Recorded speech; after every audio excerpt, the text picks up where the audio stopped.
What's up, everyone? I'm here with Rene.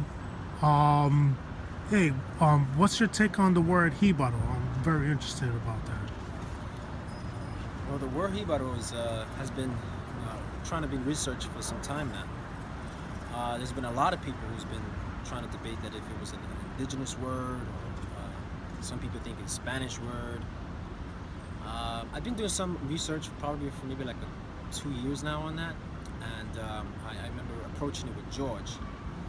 And what's interesting that you find the word in the Caribbean, and you actually find this word also in Central America.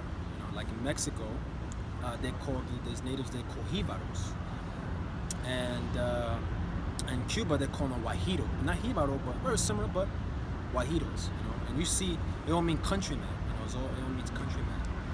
But what's interesting is I found a word that it may derive from a Kainaga word, and the word that I found was a word called Jibarali.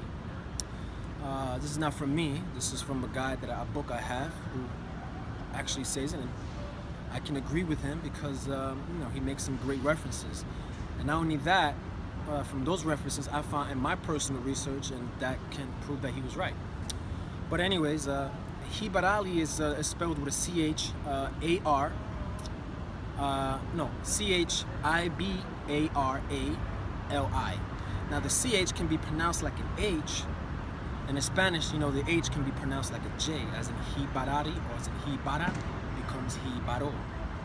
Now what the definition is, it means person who is black and mixed with a native, or white mixed with a native, just like a regular Jibaro person is mixed. But it also means a tip of a poisoned arrow. There's two definitions of the word Jibarali. Now, people might ask, why is the arrow kind of referenced in the definition? What does that have to do with the arrow? And the reason is that it's a possibility that this is just a theory, and actually kind of fits to that theory to be kind of very possible. That it's describing the cranial deformation in the natives that they practice, the practice of cranial deformations that they've done. And now Jibarali, I also found a similar word in Arawak called Sibarali. And what that means is a lanceolate shape. Now lanceolate shape is like a shape that's like a triangular, or leaf is a lanceolate shape. A leaf is, you can see how the shape is. It's lanceolate. But it also means a wood, an iron or wooden object. Now, these are the tools they used to flatten the head to look like that shape, or lanceolate shape, or an arrow type of shape. Now, the word in Taino, the word for arrow is simara. Now, in Garifuna, they say gibara, and Locono, they say shibara. And you can see how simara can also be the influence or the creative word of cimarrone. Now you have the word cimara as an arrow, and cimarrone. And cimarrone means a runaway slave. Cimara means a flight of an arrow. And you can see how that kind of fits with runaway slave and the flight of an arrow, running away. And what's interesting is that cimara, which is like I was explaining before, has to do with an arrow because of the cranial deformation, or Jibara, or Simara. What's interesting is that there's a Taino word, an Arabic word simu, which means front or forehead. Now, simu, like a semi, is lanceolate shape, and if you look at a semi, it's got faces in the front or forehead, and it's lanceolated shape. Now, simu or semi, kind of similar in ways.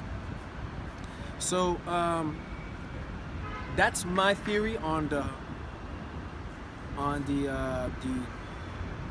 word Jibaro, that it can possibly be an indigenous word, deriving from the Kainaga word Jibarali, as in Jibara, which means a person who's mixed. Now, what's interesting in Guarani, which is another Arawak word, they have a word called Hobara, like Jibara, Hobara means a person who speaks Guarani in Spanish. Again, mix. So you can see how there's many things that have to do with the mixing of the individual's race or an arrow, which maybe had to do with the cranial deformation practices they've done. What was also interesting is that in Central America, there's a tribe called Jibaros that had to do with the shrinking of heads. Again, another thing involving heads. Now, the only thing that can debunk this theory is that when Columbus went to Cuba, he went into a place in Cuba. In Cuba, there's a place called Jibaro. And Jibaro, the reason he named it Jibaro because of the place looked like a woman's breast, because it was very mountainous, perhaps. Now, there is a word in Spanish called Jibaro, like Jibaro. Jibaro means camel's hump. And you can see how the camel's hump can look like a woman's breast. Also can be how the head can be the cranial deformation of the head, landscape. But the question is, and this is what I'm working on now, is when did that word get into the Spanish lexicon? You know what I'm saying? Because most of it is kind of fitting towards the indigenous influence than the Spanish influence, right? To my research, you know. But that is one thing. Another theory is, yes, this is a fact, and I believe it's from Toste. Toste says that the word Jibaro may come from the Taino word Jiba, which means a native bush, you know, as in Jibaro, which is like a bushman, man lives in the mountains. But why Jiba, a bush? If you look at the bush, the leaves are lanceolated. And what's interesting is in Carinago they have a word called Jibe, like Jiba, and it means an arrow, or exercise of creating arrows. You know, the only difference is that there's a B in the Taino word, and there's a P, Carinago word. You know, they kind of sound, pronunciations kind of sound very similar and stuff like that. But you know, this is just my theory, and this is the research. This is what I'm working on. So hopefully I found some more things, and maybe I can later on work with Jorge on an article on the you know, the origins of the word Jiba. All right, that's cool. That's what's up. Yeah. All right.